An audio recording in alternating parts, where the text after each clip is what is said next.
కేంద్ర ప్రభుత్వం ప్రవేశపెట్టిన బడ్జెట్లో ఏపీకి అన్యాయం జరిగిందని ఆరోపించారు సిఐటియు మండల అధ్యక్షుడు దొప్పలపూడి రమేష్. గుంటూరు జిల్లా పెదనందిపాడులో ప్రభుత్వ ప్రజా బడ్జెట్ను వ్యతిరేకిస్తూ సిఐటియు, రైతు సంఘం, వ్యవసాయ కార్మిక సంఘాల నాయకులను నిరసనకు దిగారు. రాజధాని నిర్మాణానికి కేటాయించిన 15,000 కోట్ల రూపాయల నిధులు గ్రాంట్గా కాకుండా అప్పు ఇప్పిస్తామని చెప్పడం రాష్ట్రాన్ని అప్పుల ఊబిలో నెట్టడమంటూ మండిపడ్డారు.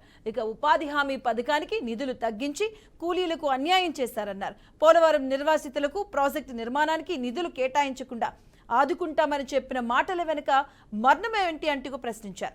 ఇక ఈ కార్యక్రమంలో రైతు సంఘం మండల కార్యదర్శి కొత్త వెంకట శివరావు, ప్రజా సంఘాల నాయకులు తదితరులు పాల్గొన్నారు.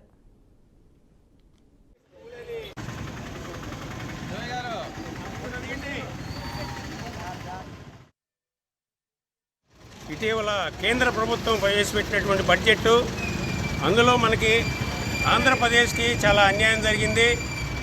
బీహార్కి 28,000 కోట్ల రూపాయలు గ్రాంట్గా ఇచ్చి మన రాష్ట్రానికి 15,000 కోట్ల రూపాయలు అమరావతి డెవలప్మెంట్కి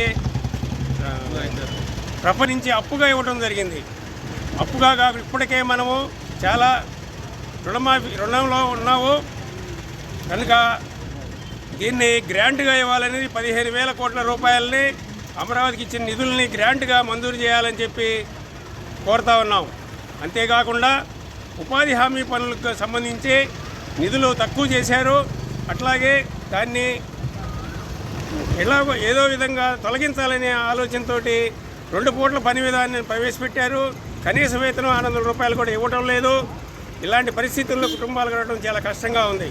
అంతేకాకుండా రైతులు గతంలో సంవత్సరం పైన ఢిల్లీలో కూర్చొని ధర్నా చేసినప్పటికీ ఆ రైతు చట్టాల గురించి ఇంతవరకు కూడా ఏ విధమైనటువంటి చర్యలు తీసుకోలేదు.